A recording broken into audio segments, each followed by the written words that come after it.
तो इस slip design को हम बनाएँगे पेस्टिंग पेपर के साथ और पेस्टिंग पेपर से ही ये अच्छे से शेप बन पाएगा। कपड़े के साथ इसे पलट कर नहीं बना पाएँगे उतना अच्छे से। तो चलिए इस वीडियो को स्टार्ट करते हैं कि कैसे इस स्लिप डिज़ाइन को हम बनाएँगे। ये देखिए, इस तरह से शेप बना हुआ है, साथ में इसमें मोती लगे हुए हैं। और इसकी बैक नेक डिज़ाइन आपको डिस्क्रिप्शन बॉक्स लिंक में मिल जाएगी, वहाँ जाकर आप क्लिक करके चेक कर सकते हैं। तो चलिए अभी स्टार्ट करते हैं इस स्लिप डिज़ाइन को। इस तरह से है, देखिए नज़दीक से करो थोड़ा। तो चलिए स्टार्ट करते हैं इस वीडियो को। सबसे पहले आपको स्लिप की कटिंग कर लेनी है, जितना भी नाप का आप कट कर रहे हैं। तो यहाँ पर मैं स्लिप की जो लेंथ टोटल मैंने यहाँ पे ली है वो मैं आपको दिखा देती हूँ। ये देखिए 11 इंच, पौने 11 इंच के करीब मैंने इसकी लेंथ ली है और ये 34 साइज़ का बना रहे हैं तो 9 इंच मैंने इसकी चौड़ाई रखी है और इसकी जो मोहरी है 5.5 आएगा, उसमें 1.5 इंच एक्स्ट्रा मार्जिन रखे हैं। अब हम क्या करेंगे, इसे अस्तर के साथ पहले हम जॉइंट कर लेंगे। तो अस्तर को इस तरह से रख के इसके ऊपर हम मेन फैब्रिक को उल्टा करके रखेंगे, क्योंकि जब हम इसकी मोहरी को सिलाई करेंगे तो फिर इसको पलट कर वो सीधा आ जाएगा। इसलिए इसको मैंने उल्टा रखा है और मोहरी पर एक सिलाई लगा देंगे। सिलाई लगाने के बाद इसे हम इस तरह से पलटेंगे और एक चाप सिलाई हम अस्तर पर देंगे। इससे बहुत अच्छी फिनिशिंग आती है। फिर आपको इसको अंदर की तरफ कर लेना है अस्तर को और फिर से एक आपको इसके ऊपर चाप सिलाई देना है। इसके बाद आपको चारों तरफ से इसको पैक कर लेना है, मतलब एक तरफ नीचे सिलाई कर लिया है, फिर 3 साइड से इसको इस तरह से पैक कर देंगे और पैक करने के बाद यहाँ से जितना भी एक्स्ट्रा कपड़ा आ रहा है उसे आपको छाँट कर हटा देना है। चाहे वो मेन फैब्रिक का हो, चाहे वो अस्तर का हो, सारे कपड़े को इस तरह से छाँट कर हटा देंगे तो फिनिशिंग अच्छी आती है। यहाँ पर हम ले रहे हैं पेस्टिंग पेपर, इसे फ्रीजिंग पेपर भी बोलते हैं, पेस्टिंग पेपर भी, ठीक है। तो इसकी चौड़ाई मैंने ली है 4 इंच और इसको मैंने फोल्ड करके रखा है दोनों स्लिप के लिए, ठीक है। तो चौड़ाई इस तरह से 4 इंच और लंबाई है टोटल 10 इंच और हमारा जो स्लिप का लेंथ है 11.25 के करीब है। तो अभी हम क्या करेंगे, यहाँ पर हम ऊपर से और नीचे से पहले इसको इस तरह से पूरा लेंथ में आपको दिखा दूँ कि 10 इंच ही लेना है आपको। इसके बाद आपको हाफ इंच ऊपर से छोड़ देना है और हाफ इंच नीचे से छोड़ देंगे। तो हाफ इंच छोड़ने के बाद बीच में जो गैपिंग बच रही है वो आपकी 9 इंच की बच जा रही है। तो 9 इंच को हम 3 भाग कर देंगे, ठीक है। तो पहले मैं आपको जो फ्लावर जो शेप बनाना है वो बनाकर दिखाऊंगी। तो देखिए फर्स्ट टाइम आपको ईजी नहीं लगेगा, लेकिन हाँ बाद में आपको बहुत ईजी लगेगा। तो देखिए 9 जो है उसको पहले हम 3 भाग करेंगे तो 3-3 में इस तरह से डिवाइड हो जाएगा, ठीक है। 3 भाग हो गए हैं इसके। अब तीनों भाग में हमें 3 फ्लावर इसके जो कंप्लीट करने हैं। जो शेप बन रहा है वो पत्ते टाइप में इस तरह से हमें बनानी है थोड़ी-सी। और पहले अगर आपसे मतलब डायरेक्ट आप चाक से मत बनाइएगा, इस तरह से बनाइएगा पेंसिल से। ये थोड़ा-सा बड़ा हो गया है तो मैं इसे छोटा करूँगी, क्योंकि इसमें हमें छोटे-छोटे फ्लावर बनाने, बीच में हमें ना स्पेस भी छोड़ना है। तो इसलिए मुझे ज़्यादा बड़ा लग रहा था तो मैंने इसको थोड़ा-सा जो ये हमारा इस तरह से छोटा-सा मैंने कर दिया। मतलब ये जो हमने निशान लगाया ना 3-3 इंच का, उससे ना हमें 2-2 फिंगर की दूरी रखनी है, इस तरह से, ठीक है? 2-2 फिंगर की दूरी पे रखनी है। तो जो मैंने दूसरा वाला भी 2-2 फिंगर की दूरी पे इस तरह से नाप लिया है और अब इस तरह से मैं इसका शेप बना रही हूँ, देख सकते हैं आप। देखिए, दोनों तीनों जो हमारी जो शेप बनेगी ना, उन तीनों के बीच में 2-2 फिंगर की दूरी होनी ही चाहिए। इस बात का आपको ध्यान रखना है, तभी आप इसे अच्छे से पलट पाएँगे। जैसे यहाँ पर भी मैंने निशान लगा दिया और ये वाला जो शेप लेके जा रही हूँ, तो इसको यहीं तक ही बनाना है। कुछ इस तरह से ही ये ड्रॉ होंगे और उसके बाद आप इसको थोड़ा-सा डार्क कर लीजिएगा, इसका कोन ज़रूर बनाइएगा। कोन बनाने के बाद ये इस तरह से आपको डार्क कर लेना है और इसके बाद आप क्या करेंगे, इस पर ना मार्का चला लीजिएगा, क्योंकि मार्कर से जो पेस्टिंग पेपर पर छाप डल जाता है और दूसरी तरफ भी हम इसको ड्रॉ कर सकते हैं। तो पहले आप पेंसिल से बनाइएगा, उसके बाद अच्छे से जब बन जाएगा तब इसे ना इस तरह से मार्कर से इसको थोड़ा-सा डार्क कर लीजिएगा। और फर्स्ट टाइम ट्राई कर रहे हैं तो आप पेपर पे अच्छे से कट करके पहले सीख लीजिए, उसके बाद इस पर बनाइए। अब मैं ना इस पार्ट को अलग कर दूँगी, थोड़ा-सा इसको मतलब और डार्क कर रही हूँ ताकि नीचे से भी छाप डल जाएगा तो नीचे वाले में मैं इसको निशान लगा लूँगी। और ये 2 पार्ट के लिए 2 स्लिप के लिए हैं, देखिए यहाँ पे थोड़ा-सा छाप डल गया है। तो 2 स्लिप के लिए है ना तो इसको अलग कर देंगे और ये पीछे से पलटने के बाद भी आपको इस तरह से दिख रहा है, तो उसको भी मैं इस तरह से ड्रॉ कर लूँगी, दूसरे स्लिप के लिए ये बन रहा है। एक साथ ही हम दोनों स्लिप के लिए कटिंग करेंगे। इस तरह से आपको इसको ड्रॉ कर लेना है। अब ड्रॉ करने के बाद हम क्या करेंगे, थोड़ा-सा इसको और डार्क करेंगे और जितना डार्क करिएगा ना दूसरे साइड में ये अच्छे से दिखने लगेगा तो हम दूसरे साइड में इसको जो है निशान लगा सकते हैं। अब यहाँ से ना इसको हम अलग कर देते हैं और दोनों स्लिप के लिए पार्ट अलग-अलग हो गए हैं। अब इसको हम क्या करेंगे, इस तरह से फ़ोल्ड करेंगे, ठीक है? फ़ोल्ड करने के बाद ना इसको थोड़ा-सा और डार्क करेंगे और इसको थोड़ा-सा प्रेस करेंगे, जिससे ये दूसरे साइड से छाप डल जाएगा इसका। फिर हम इसको पलट कर दूसरे साइड भी निशान लगा सकते हैं। तो ये जो निशान लगेगा दोनों साइड इस तरह से लगना चाहिए। इस तरह से छाप डालेंगे तो ये देखिए यहाँ पर भी ये अच्छे से दिख रहा है, देख सकते हैं। थोड़ा-थोड़ा दिख रहा है ना? बस इस पर फिर से हम निशान लगा देंगे। इसी तरह से हमें ना इसको पूरा इस तरह से निशान लगा के कंप्लीट कर लेना है और सेम जैसे हमने इसमें निशान लगाया है वैसे ही हमें सेकंड वाले स्लिप के लिए भी तैयार कर लेना है। इस तरह से आपको निशान लगाना है और थोड़ा-सा फर्स्ट टाइम ट्राई करिएगा तो टफ लगेगा लेकिन डिज़ाइन बहुत ही प्यारा था, अच्छा लग रहा था। तो ज़रूर ट्राई करिएगा और अपना फीडबैक ज़रूर दीजिएगा। ये देखिए बन गया है। अब हमें इसकी सिलाई करनी है तो सेम इसी तरह से मैंने दूसरे स्लिप के लिए भी तैयार कर लेना है।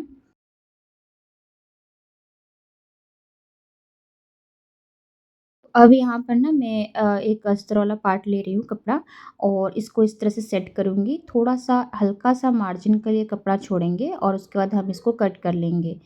ये देखिए हल्का-सा मैंने लिया है मार्जिन के लिए कपड़ा और बाकी सब कट कर दिया है। इसके बाद ना दूसरे जो स्लीव है उसके लिए भी ले लेना है और अब क्या करेंगे हम बीचों-बीच एक-एक इसकी सिलाई लगा देंगे।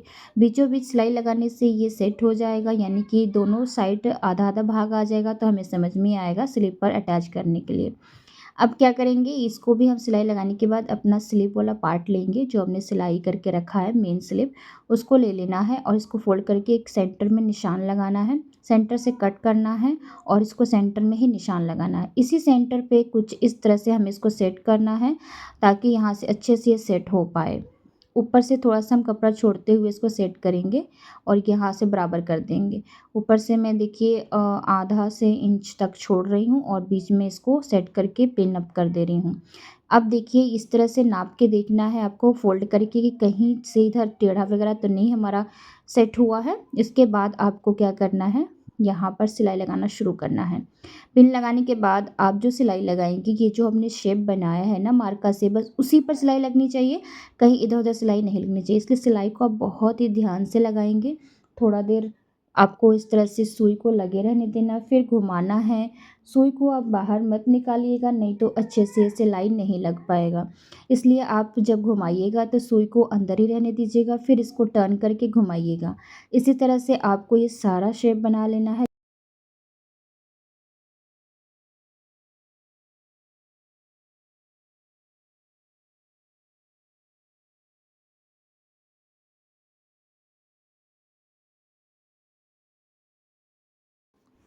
और हाँ, इस बात का हमेशा ध्यान रखिएगा कि सुई को आप उठाइएगा नहीं, सुई को आप अंदर ही रखते हुए घुमाते जाएँगे, ठीक है?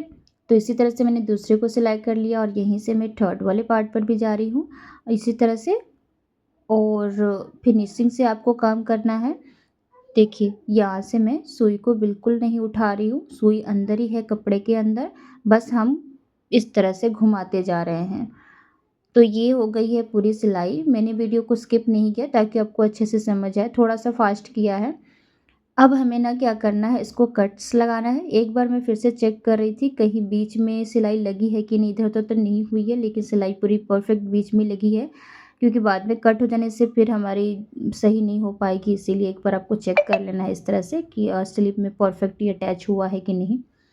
देखिए अब कैसे कट करना है, जो ये लीव्स टाइप बने हैं ना बस उसी में इस तरह से कट्स लगाने हैं और इसको कपड़े को कट करके हटाते जाना है और कहीं से कुछ नहीं, बस देखिए पहले आप ना इस तरह से कट लगाइएगा उसके बाद इस तरह से कट लगाने के बाद जो एक्स्ट्रा मार्जिन रह जा रहा है उसको इस तरह से हल्का-हल्का छाँट दीजिएगा। जल्दबाज़ी में मत करिएगा, नहीं तो ज़्यादा ही कट हो जाएगा। इसलिए आपको आराम से थोड़ा-थोड़ा मार्जिन वाला कपड़ा हटाते जाना है और थोड़ा-सा मार्जिन के लिए रखते जाना है। ये देखिए, कुछ इस तरह से आपको कट लगाकर हटा देना है। और फाइनली ये वाला होने के बाद छोटे-छोटे कट्स लगा लेंगे इसमें। और एक जो है ना फ्लावर बनाने के बाद दूसरा बनाएँगे। यहाँ से हम इस तरह से जो हमने पहले ही बताया था कि हमने 2-2 फिंगर की दूरी रखा है इसीलिए, ताकि इसको हम अच्छे से पलट पाएँ। और यहाँ से जो नोक नहीं निकल रही होगी तो आपको पेचकस या फिर सुई वगैरह किसी की हेल्प ले लेनी है ताकि इसकी नोक बने। नोक बनना बहुत ज़रूरी है, नोक नहीं बनेगा तो फ्लावर का शेप ही अच्छा नहीं आएगा।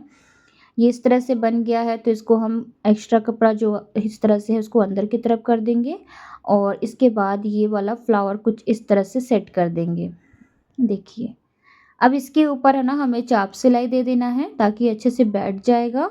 और या फिर आप आयरन पास में रखिए, फटाफट लगा लीजिए। ऐसे पॉसिबल नहीं होता है इसलिए हम क्या करेंगे, इसको अच्छे से सेट करने के बाद चाप सिलाई देते जाएँगे। एक जब पूरा कंप्लीट कर लेंगे तो दूसरे पर आएँगे। तो इसको मैंने चाप सिलाई देकर एक यहाँ पर इस तरह से बीट पिन बोल रहे हैं, बीड्स लगा लिया था मैंने। तो ये देखिए अब दूसरा मैं इस तरह से कट कर रही हूँ और इसको भी कट करने के बाद हम सेम वही काम करेंगे। थोड़ा-सा मार्जिन कपड़ा छोड़ते हुए बाकी सारा कट कर लेंगे और छोटे-छोटे कट्स पॉइंट लगाएँगे। फिर इसको भी हम यहाँ से एक्स्ट्रा वाला पार्ट कट करेंगे इस तरह से और ये भाग भी अलग हो जाएगा। फिर इसको भी हम अंदर की तरफ पलटकर और इसका जो कोन है वो निकाल लेंगे और इस तरह से इसको अंदर की तरफ पलट देंगे।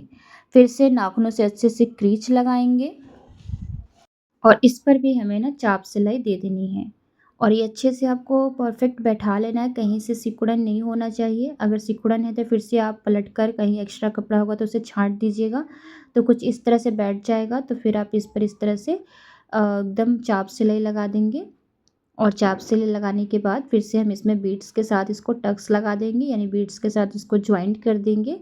तो देखिए आराम से आपको इस हाँ, और ये वाला जो चाप सिलाई दे रहा है इसमें भी आपको सुई को नहीं उठाना है, सुई को अंदर लगे रहने देना, फिर घुमा-घुमा कर इसकी सिलाई करना है, तभी इसका जो शेप वगैरह है वो बन पाएगा।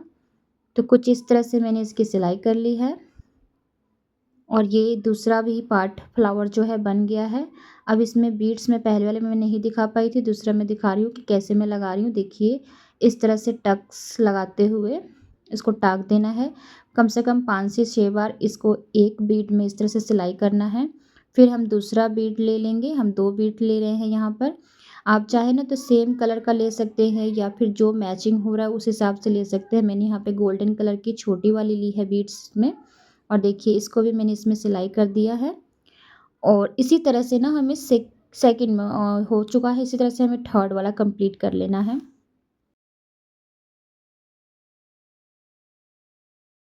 इस तरह से देखिए मैंने थर्ड वाला भी कंप्लीट कर लिया। ये जो अंदर वाला पार्ट कपड़ा एक्स्ट्रा है ना उसे हम हेम कर लेंगे और हेम करने के बाद हमारा स्लीव जो कुछ इस तरह से तैयार हो जाता है। तो आप नीचे कोई डिज़ाइन नहीं डालना चाहते हैं तो लेस लगा सकते हैं, लेकिन इसमें डिज़ाइन डालना है तो कुछ इस तरह से पतली वाली डोरी जैसे आप बैक पे बनाते हो ना, उसे पलट लेना है और 4 फिंगर की दूरी पर इसको कट करते जाना है। सारे के सारे डोरी को इस तरह से आप कट कर लेंगे, ढेर सारी डोरियाँ लगती हैं इसमें। तो इस तरह से लगाने के बाद इस तरह से आपको कट कर लेना है और कट करने के बाद अब इसमें अटैच कैसे करना है वो देखिए। 2 डोरियाँ एक साथ लेनी है और नीचे से मैंने इस तरह से नाप लिया था इसकी जो जहाँ तक हमें लगानी थी, जैसे 5.5 इंच की परफेक्ट फिटिंग है, तो हम 6 इंच तक लगा लेंगे। थोड़ा-सा बढ़ा के लगाएँगे और ये देखिए कुछ इस तरह से 2 डोरियाँ एक साथ लेनी है और इस तरह से इसके साथ अटैच करते जाना है। तो मैं इस वीडियो को स्किप नहीं करूँगी, इसे भी आप ध्यान से देखिएगा। थोड़ा-सा फ़ास्ट होगा वीडियो लेकिन आप देखिएगा पूरा वीडियो, ठीक है?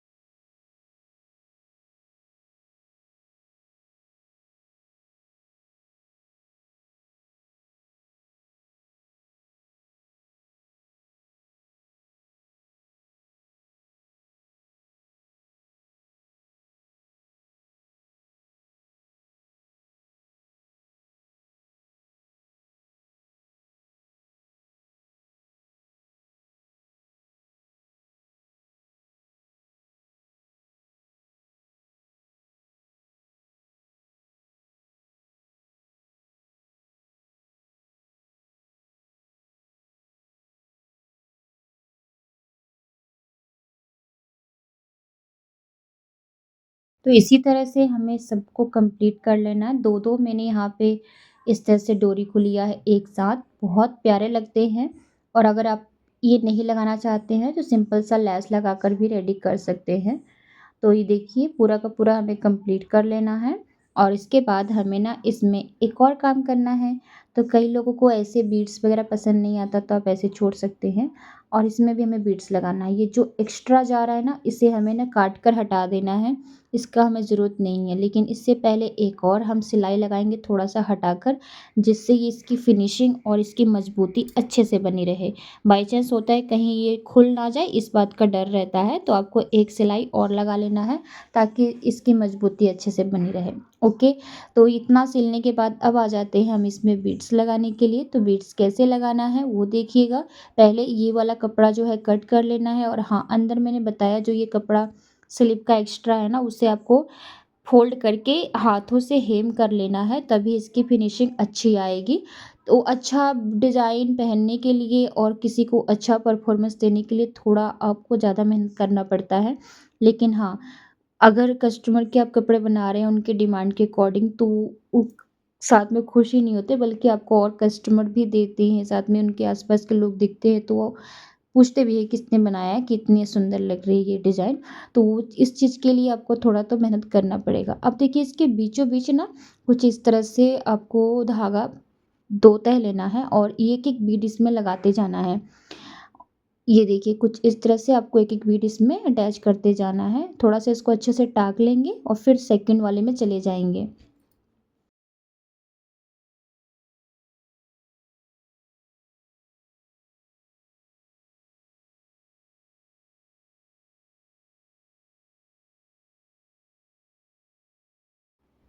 एक बीट को कम से कम 3 से 4 बार ज़रूर स्टिच करिएगा, नहीं तो खुलने का डर रहता है, इसलिए 3 से 4 बार अच्छे से स्टिच करिएगा। फिर उसके बाद अगली लाइन पे जाइएगा और धागा को कट करने की कोई ज़रूरत नहीं है, इसके साथ ही हम इसको सिलाई करते जाएँगे। इसी तरह से हमें इसको पूरा कंप्लीट कर लेना है और इसी के साथ ना हमारा स्लीव डिज़ाइन पूरा कंप्लीट हो जाएगा। बस यही वाला लास्ट रह गया था हमारा। तो देखिए, इस तरह का स्लीव बनकर तैयार हो चुका है और गाइस जिस कस्टमर का मैंने ब्लाउज़ रेडी किया था ना, तो वो जहाँ पहन के गई थी, वो मैरिज पार्टी में गई थी, तो वहाँ के सभी लोगों ने इस ब्लाउज़ की बहुत ज़्यादा तारीफ़ की थी क्योंकि इसकी बैक और स्लीव डिज़ाइन बहुत ही प्यारी थी। तो आप इस पर ज़रूर ट्राई करिएगा और आपको अगर वीडियो पसंद आए तो लाइक, शेयर, सब्सक्राइब करके ही जाइएगा। ये देखिए मैंने इसका फ्रंट में बनाया था कटोरी ब्लाउज़ और बैक में तो मैंने आपको बोल दिया कि डिस्क्रिप्शन बॉक्स में आपको लिंक मिल जाएगा बैक नेक का, किस तरह से हमने इसको डिज़ाइन किया है। और बहुत ही प्यारा डिज़ाइन लगा था और बनाने में भी बहुत मुझे बहुत अच्छा लगा। तो आप ज़रूर एक बार ट्राई करिएगा और हाँ, इंस्टा पे ज़रूर जुड़ जाइएगा क्योंकि छोटे-छोटे टिप्स मैं उसमें शेयर करती रहती हूँ। ये देखिए इसके लटकन भी मैंने इस तरह से बनाया है। अब मैं इसमें पूरा स्लीव वगैरह अटैच करने के बाद इस ब्लाउज़ का फाइनल लुक मैं दिखाती हूँ। तो यहाँ पर देखिए मैंने इसमें स्लीव अटैच कर लिया है और इसकी अब फिटिंग के बाद आप इस स्लीव को देख सकते हैं, बहुत ही प्यारा लग रहा था। मैंने आपको स्टार्टिंग में ही दिखाया था इसकी बैक नेक और साथ में स्लीव डिज़ाइन। फिनिशिंग से काम करिएगा तो हर किसी को आपके ब्लाउजेज़ पसंद आएँगे। और इसी के साथ आज का मेरा वीडियो इतना ही, मिलते हैं नेक्स्ट वीडियो में। Thank you so much for watching this video, bye.